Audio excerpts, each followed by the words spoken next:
ਵਾਹਿਗੁਰੂ ਜੀ ਕਾ ਖਾਲਸਾ ਵਾਹਿਗੁਰੂ ਜੀ ਕੀ ਫਤਿਹ। ਇਹ ਵੀਡੀਓ ਸਾਡੀ ਵਿਚਾਰ ਲੜੀ ਤੋਂ ਥੋੜੀ ਹਟ ਕੇ ਹੈ। 2 ਦਿਨ ਪਹਿਲਾਂ ਮੈਂ ਇੱਕ ਵੀਡੀਓ ਦੇਖੀ ਜਿਸ ਵਿੱਚ ਗੁਰਦੁਆਰਾ ਸਾਹਿਬ ਵਿਖੇ ਇੱਕ ਵੀਰ ਆਉਂਦਾ ਹੈ। ਉਸਨੇ ਸਿਰ ਢਕਿਆ ਹੋਇਆ ਨਹੀਂ ਹੈ, ਪੈਰਾਂ ਵਿੱਚ ਜੁੱਤੀ ਪਾਈ ਹੋਈ ਹੈ। ਉਹ ਦਗੜ ਕਰਦਾ ਗੁਰਦੁਆਰਾ ਸਾਹਿਬ ਵਿੱਚ ਆ ਰਿਹਾ। ਉਸ ਵੇਲੇ ਗੁਰਦੁਆਰਾ ਸਾਹਿਬ ਵਿਖੇ ਗ੍ਰੰਥੀ ਸਿੰਘ ਮਹਾਰਾਜ ਦੀ ਤਾਬਿਆ ਬੈਠਾ ਹੋਇਆ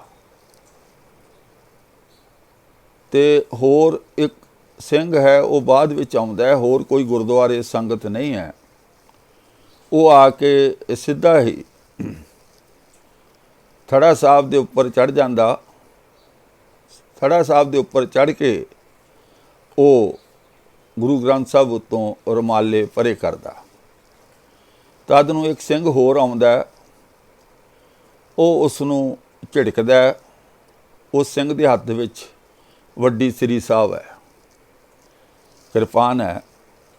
ਇਹ ਬੰਦਾ ਉੱਥੋਂ ਉਤਰਦਾ, ਗੁਰੂ ਗ੍ਰੰਥ ਸਾਹਿਬ ਦੇ ਅੱਗੇ ਪਈਆਂ ਕਿਰਪਾਨਾਂ ਵਿੱਚੋਂ ਕਿਰਪਾਨ ਚੱਕਦਾ ਤੇ ਉਸ ਸਿੰਘ ਨੂੰ ਡਰਾਉਂਦਾ।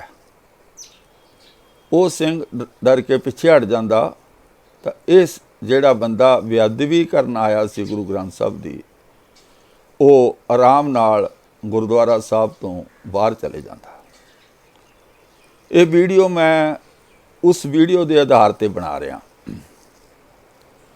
ਔਰ ਇਹ ਜਿਹੜਾ ਕੰਮ ਹੋਇਆ, ਇਹ ਮੇਰੇ ਮਨ ਦੇ ਵਿੱਚ ਬਹੁਤ ਚਿਰਾਂ ਤੋਂ ਇਹ ਸਵਾਲ ਸੀ ਕਿ ਅਸੀਂ ਸਿੱਖ ਧਰਮ ਦੇ ਨਾਂ 'ਤੇ ਜੋ ਕੁਝ ਕਰਦੇ ਹਾਂ, ਅਸੀਂ ਕਦੀ ਵੀ ਉਸ ਨੂੰ ਡੂੰਘਾਈ ਤੱਕ ਜਾਂਚਦੇ ਨਹੀਂ, ਦੇਖਦੇ ਨਹੀਂ। ਬਸ ਭੇਡ ਚਾਲ ਦੇ ਪਿੱਛੇ ਲੱਗ ਕੇ ਅਸੀਂ ਸਭ ਕੁਝ ਕਰਦੇ ਹਾਂ।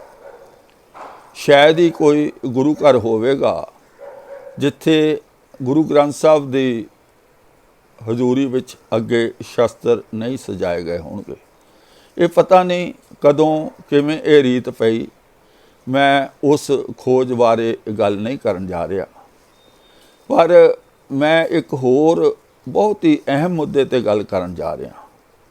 ਮੇਰਾ ਆਪਣੇ ਜੀਵਨ ਦਾ ਜਾਤੀ ਤਜਰਬਾ, ਕੋਈ 38 ਸਾਲ ਮੈਂ ਆਪਣੇ ਜੀਵਨ ਦੇ ਇਹਨਾਂ ਹਥਿਆਰਾਂ ਦੀ ਸਾਂਭ ਸੰਭਾਲ ਰੱਖ ਰਖਾਅ ਦੇ ਵਿੱਚ ਗੁਜ਼ਾਰੇ ਨੇ।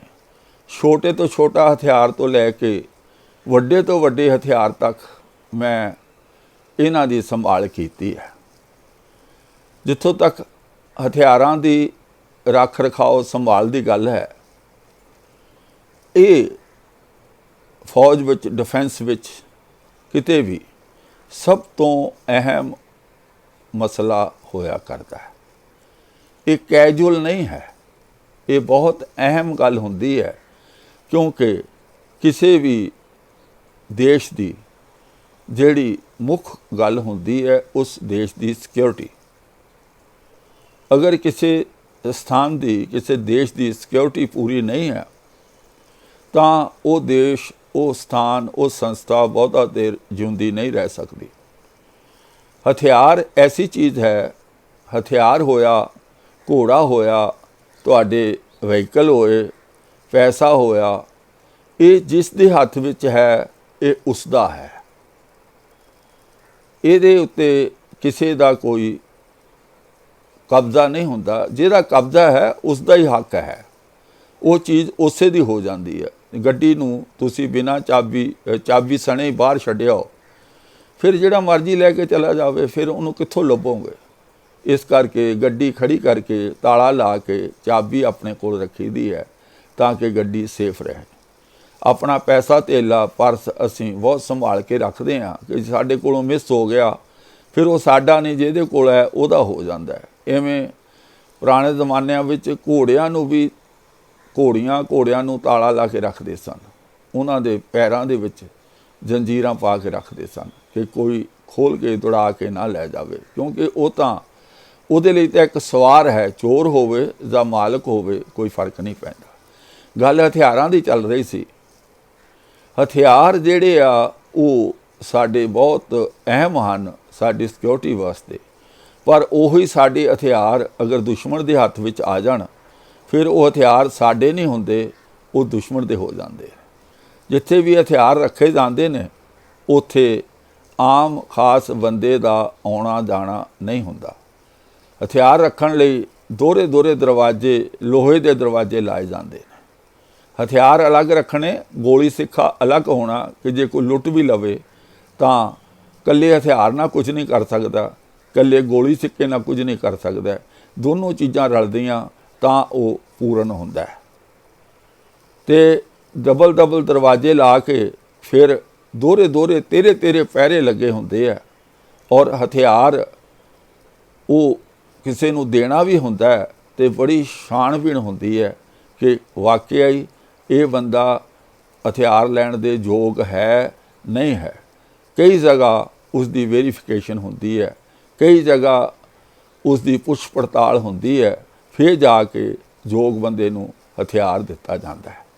ਪਰ ਕਿੰਨੀ ਦੁੱਖ ਦੀ ਗੱਲ ਹੈ ਕਿ ਅਸੀਂ ਸਿੱਖ ਲੋਕ ਪਤਾ ਨਹੀਂ ਕਿਉਂ ਇੰਨੇ ਅਣਗਹਿਲੀ ਵਿੱਚ ਹਾਂ, ਕਿਉਂਕਿ ਇਹ ਇੰਸੀਡੈਂਟ ਨਾ ਹੁੰਦਾ ਤਾਂ ਮੇਰੇ ਕੋਲ ਇਹ ਕਹਿਣ ਨੂੰ ਕੁਝ ਨਹੀਂ ਹੋਣਾ ਸੀ ਕਿ ਸ਼ਸਤਰ ਗੁਰੂ ਗ੍ਰੰਥ ਸਾਹਿਬ ਦੇ ਅੱਗੇ ਰੱਖਦੇ। ਭਈ ਉਹ ਸ਼ਸਤਰ ਜਿਹੜਾ ਆਇਆ, ਜਿਸ ਚੱਕ ਲਿਆ ਉਹਦਾ ਹੋ ਗਿਆ ਨਾ, ਉਹ ਤੁਹਾਡੇ ਸ਼ਸਤਰ ਨਾਲ ਹੀ ਉਹ ਤੁਹਾਨੂੰ ਖਤਮ ਕਰ ਦੇਗਾ। ਗੁਰੂ ਗ੍ਰੰਥ ਸਾਹਿਬ ਨੇ ਤਾਂ ਸ਼ਸਤਰ ਵਰਤਣੇ ਨੇ, ਸ਼ਸਤਰ ਤੇ ਗੁਰੂ ਖਾਲਸਾ ਨੇ ਵਰਤਣੇ ਨੇ, ਪਰ ਉਹ ਓਪਨ ਹੈ। ਕਈ ਵਾਰੀ ਗ੍ਰੰਥੀ ਸਿੰਘ ਆਪਣੇ ਕਮਰੇ 'ਚ ਆਰਾਮ ਨਾਲ ਸੁੱਤਾ ਹੁੰਦਾ, ਉਹਦੇ ਕੋਲ ਵੱਡੀ ਸ੍ਰੀ ਸਾਹਿਬ ਵੀ ਨਹੀਂ ਹੁੰਦੀ, ਕਿਰਪਾਨ ਨਹੀਂ ਹੁੰਦੀ, ਉਹਦੇ ਕੋਲ ਛੋਟੀ ਕਿਰਪਾਨ ਹੁੰਦੀ ਹੈ। ਹੁਣ ਜੇ ਕੋਈ ਆ ਜਾਵੇ ਸਾਡੇ ਹੀ ਗੁਰੂ ਗ੍ਰੰਥ ਸਾਹਿਬ ਦੇ ਅੱਗੋਂ ਸ਼ਸਤਰ ਚੁੱਕ ਕੇ ਸਾਨੂੰ ਹੀ ਮਾਰ ਦੇਵੇ ਔਰ ਸਭ ਕੁਝ ਲੁੱਟ ਲਵੇ, ਜਿੰਨੀ ਮਰਜ਼ੀ ਬੇਪਤੀ ਕਰਨੀ ਕਰ ਦੇਵੇ, ਕਿਉਂਕਿ ਸ਼ਸਤਰ ਤੇ ਸਾਡੇ ਸ਼ਸਤਰ ਹੈ ਪਰ ਉਹਦੇ ਕਬਜ਼ੇ ਵਿੱਚ ਹੈ। ਇਹ ਧਾਰਮਿਕ ਭਾਵਨਾ ਦੀ ਗੱਲ ਹੈ, ਮੈਨੂੰ ਜ਼ਿਆਦਾ ਪਤਾ ਨਹੀਂ, ਪਰ ਮੈਂ ਇਹ ਦੱਸਣਾ ਚਾਹੁੰਦਾ ਹਥਿਆਰ ਕਦੀ ਵੀ ਖੁੱਲ੍ਹੇ ਵਿੱਚ ਨਹੀਂ ਰੱਖੇ ਜਾਂਦੇ। ਹਥਿਆਰ ਜਾਂ ਤਾਂ ਉਸ ਦਾ ਹੁੰਦਾ ਜਿਸ ਨੇ ਹਥਿਆਰ ਆਪਣੇ ਕੋਲ ਰੱਖਿਆ, ਜਿਹੜਾ ਉਹਦਾ ਹੱਕਦਾਰ ਹੈ। ਖੁੱਲ੍ਹੇ ਪਏ ਹਥਿਆਰ ਉਹ ਕਿਸੇ ਦੇ ਰਾਖਵੇਂ ਨਹੀਂ ਹੁੰਦੇ, ਉਸ ਨੂੰ ਦੋਸਤ ਵੀ ਵਰਤ ਸਕਦਾ ਹੈ, ਦੁਸ਼ਮਣ ਵੀ ਵਰਤ ਸਕਦਾ ਹੈ, ਕਈ ਵਾਰ ਸਿੰਘ ਆਪਸ ਵਿੱਚ ਲੜਨ ਲਈ ਵੀ ਵਰਤ ਸਕਦੇ ਨੇ। ਇਹ ਕਿਸ ਨੇ ਫੈਸਲਾ ਲੈਣਾ, ਕਿੱਥੋਂ ਲੈਣਾ, ਇਹ ਉਹ ਜਾਣਨ। ਮੈਂ ਸਿਰਫ ਆਗਾਹ ਕਰ ਰਿਹਾ, ਦੱਸ ਰਿਹਾ। ਇਹ ਪ੍ਰੈਕਟੀਕਲ ਲਾਈਵ ਹੋਇਆ। ਉਸ ਬੰਦੇ ਨੇ ਅੱਗਿਓਂ ਤਲਵਾਰ ਚੱਕੀ, ਕਿਰਪਾਨ ਚੱਕੀ ਔਰ ਉਸ ਨੂੰ ਡਰਾਇਆ ਔਰ ਬੜੇ ਆਰਾਮ ਨਾਲ ਉਹ ਆਇਆ, ਆਰਾਮ ਨਾਲ ਉੱਥੋਂ ਨਿਕਲ ਗਿਆ।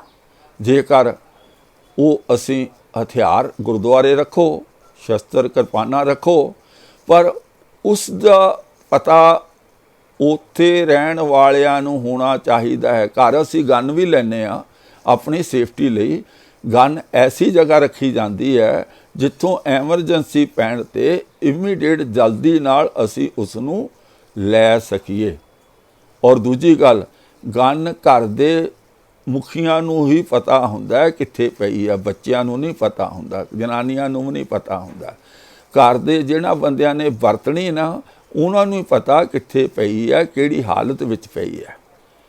ਅਤੇ ਇਵੇਂ ਜੇ ਹਥਿਆਰ ਸਾਡੇ ਗੁਰਦੁਆਰਾ ਸਾਹਿਬ ਵਿਖੇ ਸ਼ਸਤਰ ਨੇ, ਉਹਨਾਂ ਨੂੰ ਅਗਰ ਅਸੀਂ ਯੋਗ ਢੰਗ ਨਾਲ ਰੱਖੀਏ, ਕੋਈ ਤਾਲਾ ਚਾਬੀ ਕੋਈ ਸਿਸਟਮ ਤਾਂ ਹੋਵੇ ਨਾ, ਨਹੀਂ ਤਾਂ ਜਿਹੜਾ ਆਇਆ ਉਹ ਸ਼ਸਤਰ ਚੱਕ ਕੇ ਤੁਹਾਡੇ 'ਤੇ ਤੁਹਾਡੇ ਸ਼ਸਤਰ ਵਰਤ ਲੈ, ਫਿਰ ਕੀ ਕਰੋਗੇ? ਫਿਰ ਕਿਹਦੇ 'ਤੇ ਇਲਜ਼ਾਮ ਲਗਾਓਗੇ, ਕਿਹਦੇ ਅਗੇਂਸਟ ਕੰਪਲੇਂਟ ਲਿਖਾਓਗੇ? ਜਦੋਂ ਲਿਖਾਓਗੇ ਕਿ ਇਸ ਬੰਦੇ ਨੇ ਕਿਰਪਾਨ ਨਾਲ ਸਾਡਾ ਇੱਕ ਬੰਦਾ ਕਤਲ ਕਰ ਦਿੱਤਾ, ਜਦੋਂ ਉਹ ਗਵਾਹੀਆਂ ਪੈਣੀਆਂ, ਜਦੋਂ ਗੱਲਬਾਤ ਹੋਣੀ ਹੈ ਵੀ ਇਹ ਕਿਰਪਾਨ ਕਿੱਥੋਂ ਲੈ ਕੇ ਆਇਆ, ਫਿਰ ਅਸੀਂ ਕਹਾਂਗੇ ਜੀ ਕਿਰਪਾਨ ਤਾਂ ਗੁਰਦੁਆਰਿਓਂ ਹੀ ਲਈ ਆ, ਫਿਰ ਅਸੀਂ ਨਾਲ ਦੋਸ਼ੀ ਬਣ ਜਾਵਾਂਗੇ। ਭਾਈ ਇਹ ਵੇਲਾ ਜਾਗਣ ਦਾ ਇਹ ਇੱਕੋ ਗੱਲ ਨਹੀਂ, ਕਿਰਪਾਨ ਤੱਕ ਸੀਮਤ ਨਹੀਂ।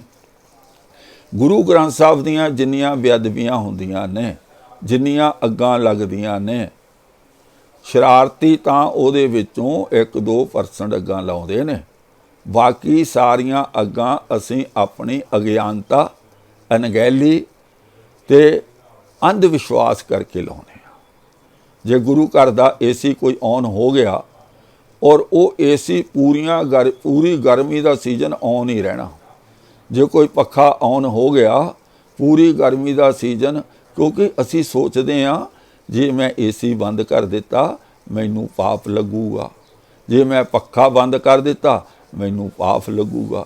ਬਈ 8 ਪਹਿਰ 30 ਦਿਨ ਮਹੀਨੇ ਲਗਾਤਾਰ ਕਈ ਮਹੀਨੇ ਕਿਹੜੀ ਚੀਜ਼ ਚੱਲ ਸਕਦੀ ਹੈ? ਆਖਰ ਗਰਮ ਹੋ ਕੇ ਉਸਨੇ ਜਲ ਜਾਣਾ ਹੈ, ਉਸਨੇ ਤਬਾਹ ਹੋ ਜਾਣਾ। ਫਿਰ ਅਸੀਂ ਉਹਦੇ ਬੜਾ ਕੁਛ ਕਰਦੇ ਨੇ। ਗੁਰੂ ਮਹਾਰਾਜ ਦੀ ਬੇਅਦਬੀ ਹੋ ਗਈ। ਭਈ ਕਿੰਨਾ ਚੰਗਾ ਹੋਵੇ ਜੇ ਗੁਰੂ ਗ੍ਰੰਥ ਸਾਹਿਬ ਜੀ ਨੂੰ ਗਿਆਨ ਗੁਰੂ ਸਮਝਿਆ ਜਾਵੇ। ਨਾ ਗੁਰੂ ਸਾਹਿਬ ਨੂੰ ਭੁੱਖ ਲੱਗਦੀ ਹੈ, ਨਾ ਗੁਰੂ ਸਾਹਿਬ ਜੀ ਨੂੰ ਗਰਮੀ ਲੱਗਦੀ ਹੈ, ਨਾ ਗੁਰੂ ਗ੍ਰੰਥ ਸਾਹਿਬ ਜੀ ਨੂੰ ਠੰਡ ਲੱਗਦੀ ਹੈ। ਹਾਂ, ਉਹਦੀ ਸਾਂਭ ਸੰਭਾਲ ਸੁਚੱਜੇ ਢੰਗ ਨਾਲ, ਸਫਾਈ ਦੇ ਢੰਗ ਨਾਲ, ਸਫਾਈ ਨੂੰ ਮੁੱਖ ਰੱਖਦੇ ਹੋਏ ਚੰਗੀ ਤਰ੍ਹਾਂ ਕਰਨੀ ਚਾਹੀਦੀ ਹੈ, ਕਿਉਂਕਿ ਇਹ ਸਾਡਾ ਗਿਆਨ ਗੁਰੂ ਹੈ। ਇਸ ਨੂੰ ਨਾ ਗਰਮੀ, ਨਾ ਸਰਦੀ, ਨਾ ਭੁੱਖ ਕੁਝ ਨਹੀਂ ਜੇ ਲੱਗਦੀ। ਜਿਹੜੇ ਵੀਰ ਇਹਨਾਂ ਵਹਿਮਾਂ ਵਿੱਚ ਨੇ ਉਹਨਾਂ ਤੋਂ ਮੈਂ ਮਾफ़ੀ ਚਾਹੁੰਦਾ। ਪਰ ਜਿੰਨੀਆਂ ਬੇਅਦਬੀਆਂ ਗੁਰੂ ਗ੍ਰੰਥ ਸਾਹਿਬ ਦੀਆਂ ਮੈਂ ਅਖਬਾਰ ਵਿੱਚ ਪੜ੍ਹਦਾ ਹਾਂ, ਸੁੱਖ ਆਸਣ ਦੇ ਕਮਰੇ ਨੂੰ ਅੱਗ ਲੱਗ ਗਈ, ਗੁਰੂ ਸਾਹਿਬ ਦੀ ਫਲਾਨੀ ਜਗ੍ਹਾ ਅੱਗ ਲੱਗ ਗਈ, ਰਾਤ ਨੂੰ ਅੱਗ ਲੱਗੀ, ਸ਼ਾਰਟ ਸਰਕਟ ਹੋ ਗਿਆ। ਵੀ ਕਿਉਂ ਸ਼ਾਰਟ ਸਰਕਟ ਹੋਣਾ?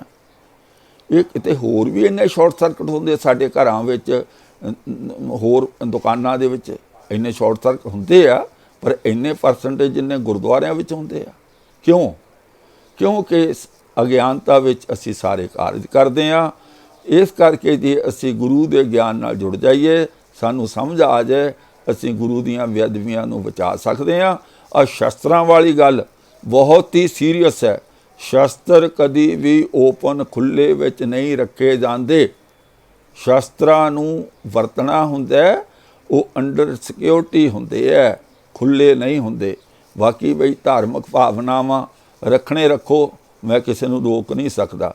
ਪਰ ਮੈਂ ਲਾਈਵ ਇੰਸੀਡੈਂਟ ਵੀਡੀਓ ਵਿੱਚ ਦੇਖਿਆ ਕਿਵੇਂ ਉਹ ਬੰਦਾ ਜਾਂਦਾ, ਉੱਥੋਂ ਕਿਰਪਾਨ ਚੱਕਦਾ, ਉਸ ਕਿਰਪਾਨ ਨੇ ਡਰਾਉਂਦਾ ਔਰ ਉੱਥੋਂ ਆਰਾਮ ਨਾਲ ਚਲਾ ਜਾਂਦਾ।